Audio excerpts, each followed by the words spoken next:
បទចម្រៀងរបស់វណ្ណដាមានចំណងជើងថា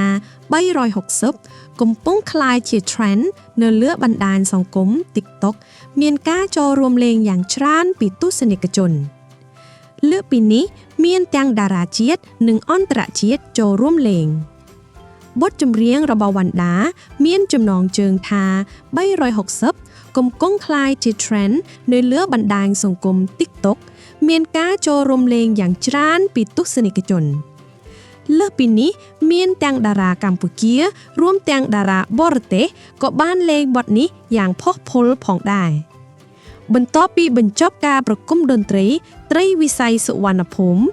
មកក្បាច់រាំរបស់បទ Baby Mama របស់វណ្ណដាមានការចាប់អារម្មណ៍យ៉ាងខ្លាំងជាពិសេសអ្នកដែលចូលចិត្តក្បាច់រាំជាអ្នកស្រឡាញ់វិស័យ K-pop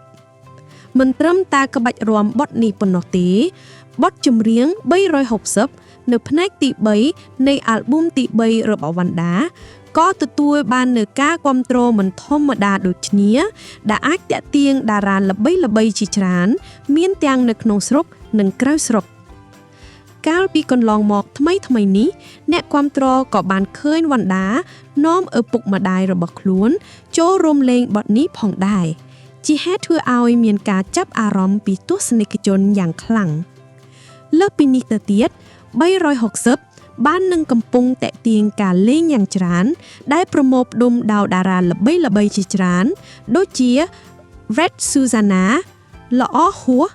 King Chi និងភរិយាអ្នកប្រង្កោតមេតិកា May Queen តារាសម្ដែងថៃ Pinky Savika អ្នកបង្កើតមេតិកាពេជ្រពិសីនរិទ្ធរួមទាំងទស្សនិកជនជាច្រើនទៀតគួរឲ្យដឹងថាតារារ៉េបវណ្ណដាគឺជាសិល្បករមួយរូបដែលទស្សនិកជនទាំងក្នុងស្រុកនិងក្រៅស្រុកល្បី trend បទចម្រៀងរបស់លោកដែលកន្លងមកមានដូចជា